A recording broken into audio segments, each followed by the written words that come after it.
Good morning, everyone. Hope everyone's doing well today. First thing to point out, I hope you guys are enjoying the influx of videos that I'm putting out. I've had the opportunity to do this full time, so I'm going to be dedicated to providing more content, more useful educational tips and tricks and advice on coin collecting, currency, precious metals, you name it. So up next today, we're going to talk about a really cool variety that you could find in pocket change and, believe it or not, mint sets. It's got a little bit wider bandwidth of options available for you. It is going to be a little bit tougher to find it in pocket change, but still definitely one to keep in mind when you're searching through dimes, not only for silver, but other varieties as well. But it is a 1969D, so it's a Denver coin, and this is actually in a little bit of a plastic protective cover from the U.S. Mint. I actually cut it out from the actual mint set, and I've been through so many 1960s mint sets here in the last 2 months that I have a number of these RPMs that I've found, and I pulled a few of them out to show you for the video.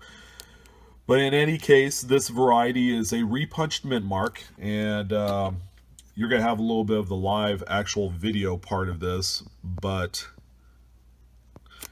let me flip this around here. But you're also going to see at the end of the video the diagnostics. It's going to show you how you can find the actual variety. Now, if you actually look at the coin, if you see the Denver mint mark, you see that tiny little tail just kind of hanging off the top of the D right there. That is actually the repunch mint mark. It sits northeast of the primary mark. Under better visual lighting, you can actually see it a lot better, but holding up a magnifier to the device here, there it is a little bit tougher. But at the end of the video, you'll see the diagnostics in an actual like slideshow photo. But like I said, the easiest place to locate these is in mint sets. I actually picked up these 4 in the last 2 weeks after some regular searching, and they're a tiny little thing, that's for sure. But the coins are going to be brilliant uncirculated if you find them through these mint sets. Of course, the mint sets come Philadelphia and Denver, so you got to pay for both dates, or both branch mints. But if you did that, there's a lot to look for in 1969. There's the 40% Silver Kennedy. All right, the 1969 Philadelphia quarter is a coin to cherry pick in high grades because they are pricey as all get out if you're a big modern, grader, through like PCGS or NGC. But yeah, this is a really neat RPM that carries some value. Examples that come right out of pocket change with a little bit of wear on them traditionally sell for around $5.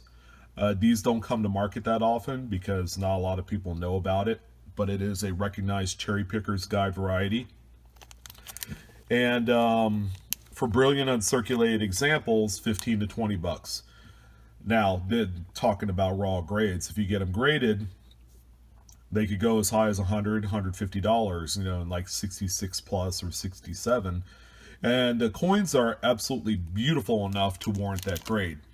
So here's some diagnostics that you're going to look for on this coin. It's going to be a little bit clearer for you, and check it out. Here we have a side-by-side overlay of the coin. All right, the image on the left-hand side is just a still shot of the date, a really nice close-up. And if you could look over to your right, if you compare both of these images together, you could see the overlay of the actual repunched mint mark, which makes it, what's really attractive about this mint mark is it's not a tilt or shift right on its own mint mark, but it's nearly completely separate from the actual primary mint mark. At a northeast of the primary, it is a absolutely fantastic looking coin, and under the right lighting conditions, you could see it very boldly. Now there are kind of early and middle dye stages of the repunch. The earlier dye states, of course, command a little bit more money because they're a lot stronger impression. Oh, I'm sorry, the middle dye states. So yeah, it's a truly magnificent coin, one of which will be widely available in 1969 mint sets. So next time you're searching through those, or pocket change, coin roll hunting, another one to add to your list.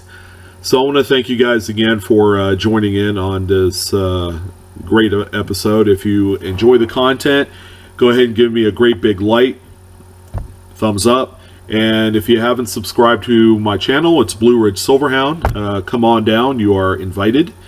And yeah, I appreciate your guys' time. As always, keep hunting, keep stacking, keep searching, and enjoy this great, wonderful hobby. And I'll see you on the next one. You guys take care.